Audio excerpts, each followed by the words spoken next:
안녕하세요. 오늘도 사연사롱을 찾아주셔서 감사합니다. 얼마 전 취업에 성공한 20대 초반 여성이에요. 저에게는 2년간 사귄 남친이 있어요. 남친과 저는 앤틱샵에서 만났어요. 사장과 아르바이트생으로요. 저보다 7살 많은 남친은 광고회사에 다니다 여행에 미쳐서 회사를 그만두곤 몇 년 동안 세계 여행을 했었대요.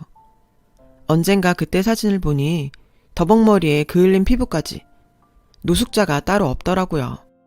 암튼 그러던 중 리스본에서 가장 유명한 벼룩시장인 여자 도둑시장에 가게 됐고, 그곳에서 본 구제 앤틱 생활용품에 매료돼서 현재 앤틱샵을 오픈하게 됐죠.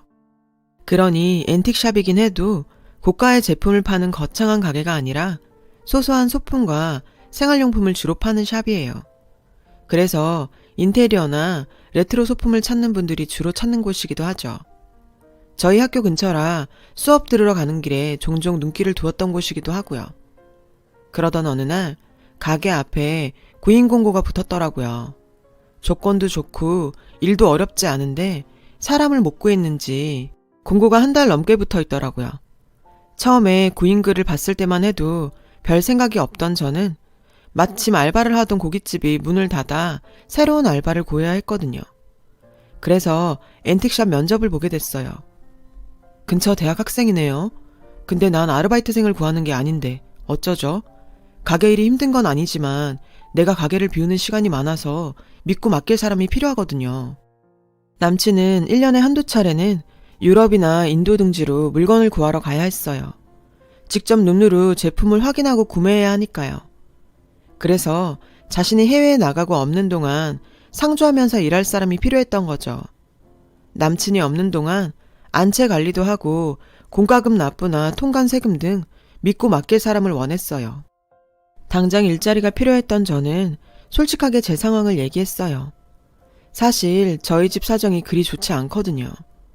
엄마는 제가 중학교에 들어가던 해 세상을 떠나셨고, 저는 경제력이 없는 아빠와 두 동생을 건사해야 했어요. 학비며 생활비는 고스란히 제 몫이었죠. 솔직히 상황만 보면 제가 대학에 다닐 처지는 아니었어요. 그런데도 무리해서 대학에 다닌 건 신락 같은 희망을 놓고 싶지 않아서예요. 당시 저는 수업이 끝나면 고깃집에서 알바를 했고, 집에 돌아와서는 문서 대필 알바와 우유 배달을 했어요. 그러는 와중에도 장학금을 따내야 했죠. 엄청난 학비를 충당하려면 장학금 외엔 대안이 없었거든요. 그러니 미팅이며 나이트 같은 건 상상도 할 수 없는 일이었어요. 평범한 20대 대학생의 일상은 저에겐 사치였으니까요. 그렇게 죽을 똥 살 똥 발발대며 살아도 언제나 마이너스였죠. 해가 지날수록 학자금 대출은 주렁주렁.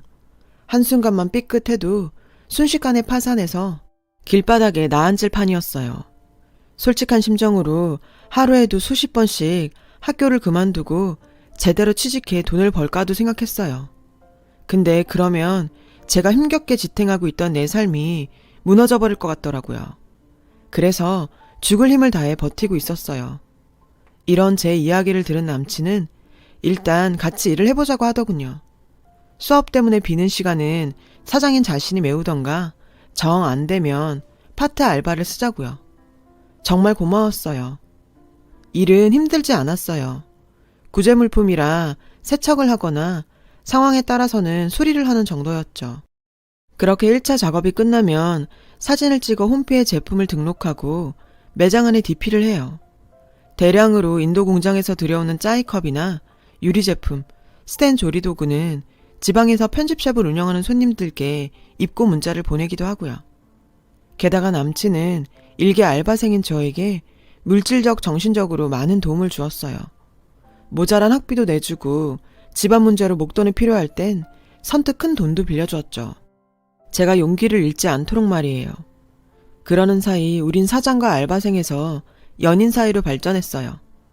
지금까지 제 주변엔 저한테 기대려는 사람들만 가득했었는데 이젠 저에게도 제가 기댈 사람이 생긴 거죠. 우린 제가 졸업을 하고 동생들이 경제활동을 하게 되면 결혼을 하자고 약속했어요. 그리고 드디어 그 시간이 되었죠. 아빠는 제가 결혼 얘기를 꺼내자 난감해 하셨어요. 당연하죠. 지금까지 제가 번 돈으로 먹고 살았으니까요. 제가 떠나면 살 길이 막막해질 테니까요. 고등학교를 졸업하고 취직해서 돈을 벌던 두 동생은 제 결혼에 찬성이었어요. 그동안 고생만 했는데 이제라도 제 행복을 찾아 단란한 가정 꾸리고 살라고요. 전 그렇게 동생들의 축하를 받으며 결혼을 결심할 수 있었죠. 문제는 남친 부모님 허락이었어요. 솔직히 제가 혼수도 변변히 해갈 형편도 아니었고 결혼 후에도 친정을 나몰라라 할 수 있는 상황이 아니었으니까요. 그래서 잔뜩 긴장한 채 남친 집을 찾았죠. 아버님은 온화한 분이셨어요. 제가 고학생 신분으로 대학을 졸업해서 번듯한 직장에 취직했다고 하자 기특해 하시며 몇 번이나 칭찬해 주셨죠. 그런데 예비 시어머니는 그 반대셨어요. 곳간에서 인심난다고 있는 집 애들이 주변에서 베풀 줄도 알고 성격도 좋더라. 없이 자란 애들은 티가 나도 나. 하필 지 가게에서 일하던 애를 데리고 와선. 예비 시어머니는 아버님 앞이라 평소보다는 말씀을 가려하셨지만 반대 의사만큼은 분명히 하셨어요. 예상했던 일이었죠. 어머님의 반대는. 그동안 남친 가게에서 일하면서 어머님은 자주 봐왔거든요. 솔직히 어머님이 절 안 좋아하신다는 건 진작부터 알고 있었어요. 처음부터 절 탐탁치 않아 하셨거든요. 며칠 뒤 어머님한테 연락이 왔어요.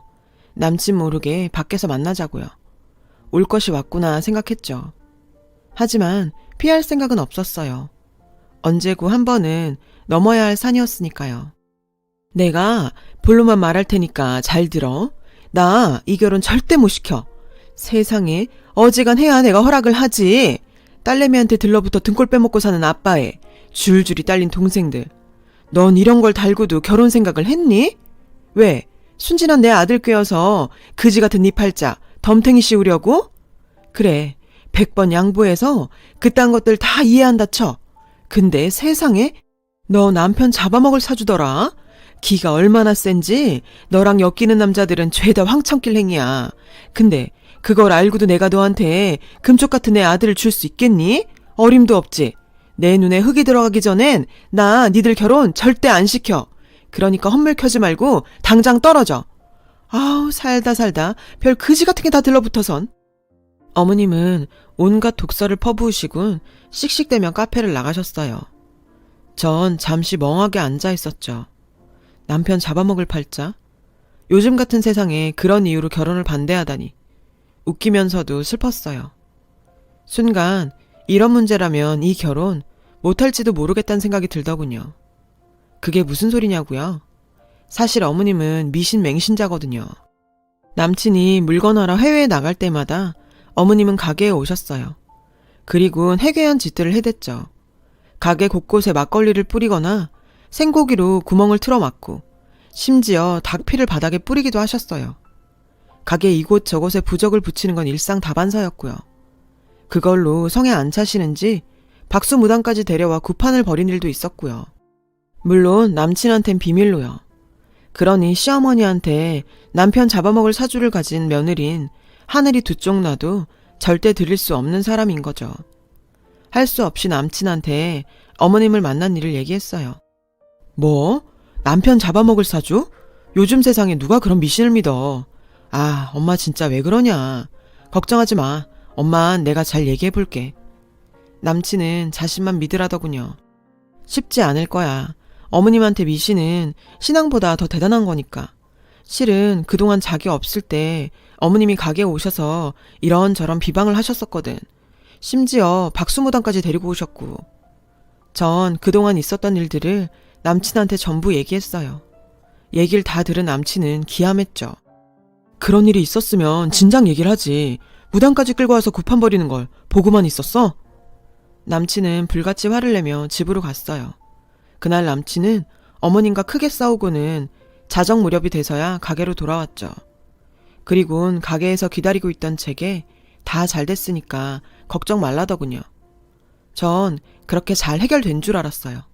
그런데 얼마 뒤 어머님이 회사로 절 찾아오셨더라고요.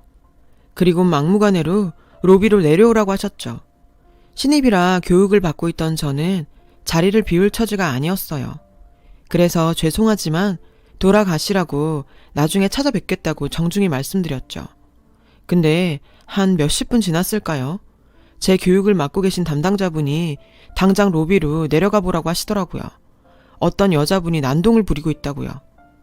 순간 눈앞이 캄캄했어요.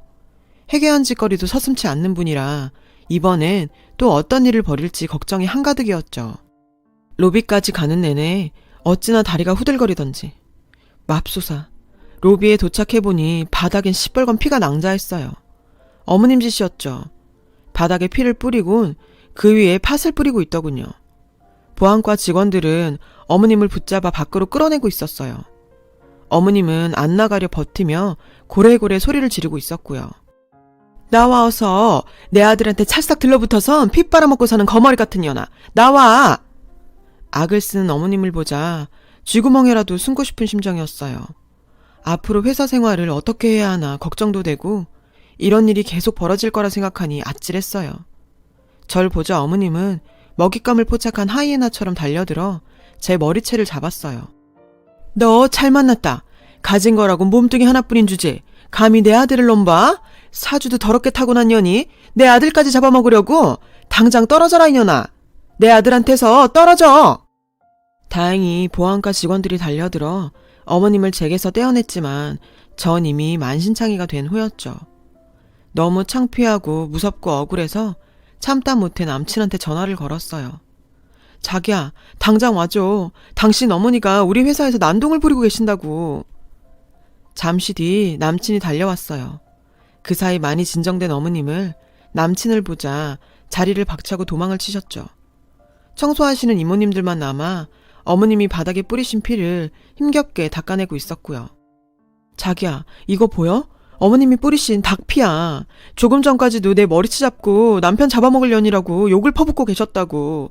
나 이렇게는 못 살아. 아무리 자기를 사랑한다지만 이렇게는 못 산다고. 저는 주저앉아 엉엉 울었어요. 남친은 말을 잇지 못하더군요. 자기 엄마가 저지른 몰상식한 짓거리에 자기가 할 말을 잃은 거죠. 몰랐겠죠. 자신의 엄마가 어떤 사람인지를. 남들한테는 별 모진 짓을 다 해도 자기 자식 앞에선 세상 좋은 부모로 살아왔을 테니까요. 그 사이에서 저만 죽어나는 거였죠. 그날 밤 우린 남친 집에 찾아갔어요. 그리고 그날 있었던 일을 아버님께 말씀드렸죠. 아버님은 어머님을 끌고 나와 제 앞에서 각서를 쓰게 하셨어요. 앞으로는 절 괴롭히지 않는 것은 물론 회사에 찾아가지 않겠다는 내용이었죠. 아버님 기세에 눌려 그런가 어머님은 꼬랑지 내린 강아지처럼 순순히 각서에 도장을 찍으셨어요. 미안하다고 사과도 하셨고요. 그렇게 그날 일은 일단락이 났고 얼마간은 잠잠했어요. 어머님도 이번 일로 많이 달라지신 것 같았죠. 하지만 그건 제 착각이었어요. 얼마 뒤 그게 끝이 아니라는 걸 알게 된 사건이 벌어졌거든요. 회사 일 때문에 한동안 바빴던 저는 오랜만에 남친 가게에 들렀어요. 놀래켜줄 생각에 연락 없이 갔더니 마침 남친은 가게에 없더라고요. 처음 보는 여자 혼자 가게를 지키고 있었죠. 새로운 직원인가 싶어 사장님은 어디 갔냐고 물었어요. 그러자 여자는 되려 누구냐고 묻더군요. 약혼자라고 했더니 글쎄 피식 웃는 거 있죠. 그러더니 자기는 어머님 소개로 남친과 소개팅을 하러 왔다는 거예요. 마침 그때 안채에서 어머님이 나왔어요. 절 보자 회심의 미소를 지으면서요. 그 모습이 아무래도 의심스러웠죠. 어머님, 이게 무슨 소리예요? 소개팅이라뇨? 무슨 소리긴? 내가 말하지 않았니? 너랑은 절대 결혼 못 시킨다고. 그러니까 헛꿈 꾸지 말고 꺼져. 기가 막혔어요. 그런데 어머님이랑 마주보며 킬킬거리는 여자의 얼굴이 낯설지 않은 거예요. 이목구비랑 웃는 모습이 딱 어머님이었죠. 근데 두 분 많이 닮으셨네요. 꼭 모녀처럼. 제 말에 어머님은 사색이 되어선 여자를 데리고 밖으로 나갔어요. 그리곤 서둘러 돌려보내더라고요. 이상했어요. 제 말에 놀라는 것도 그렇고 평소 같으면 눈에 쌍심지를 켜고 따졌을 어머님이 순순히 여자를 데리고 밖으로 나간 것도요. 아무래도 어머님이 계략을 꾸미는 것 같았죠. 그래서 주말마다 어머님을 미행했어요. 미신에 빠져 사는 어머님답게 매주 무당집을 찾으시더군요. 그런데 전 거기서 보지 말아야 할 것들을 보고야 말았어요. 겁이 났죠. 제가 알게 된 사실을 남친한테 알리면 엄청난 후폭풍이 밀려올 테니까요. 그렇다고 모른 척할 수도 없었어요. 그래서 남친과 예비시댁을 찾았죠. 아버님 앞에서 모든 일을 밝히려고요. 그렇게 절 못 잡아먹어서 안달이던 어머님은 아버님 앞이라 나긋나긋하게 절 대하시더군요. 게다가 제가 온다고 한 상 가득 차려놓으셨고요.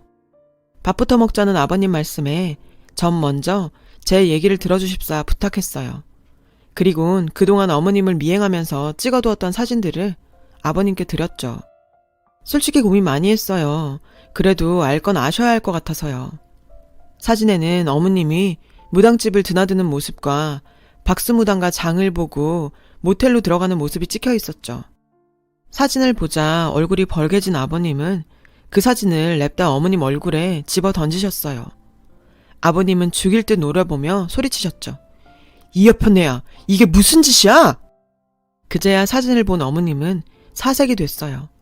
허겁지겁 바닥에 흩어진 사진을 주우며 오해라며 용한 무당이라 자주 찾긴 했지만 당신이 생각하는 그런 사이는 절대 아니라고 부인했죠. 이 영악한 년이 내가 지들 결혼 반대한다고 날 모략하는 거예요. 여보, 내 말 좀 믿어줘요. 30년 넘게 한 입을 덮고 산 사람이 날 그렇게 몰라요? 당신 돈 번다고 7년이나 사우디 나가 있을 때 나 혼자 애 키우고 살면서도 힘든 내색 한 번 안 했어요. 그런데 날 어떻게 박수무덩이랑 엮어? 그래서 정말. 어머님은 눈물까지 흘려가며 연극을 하더라고요.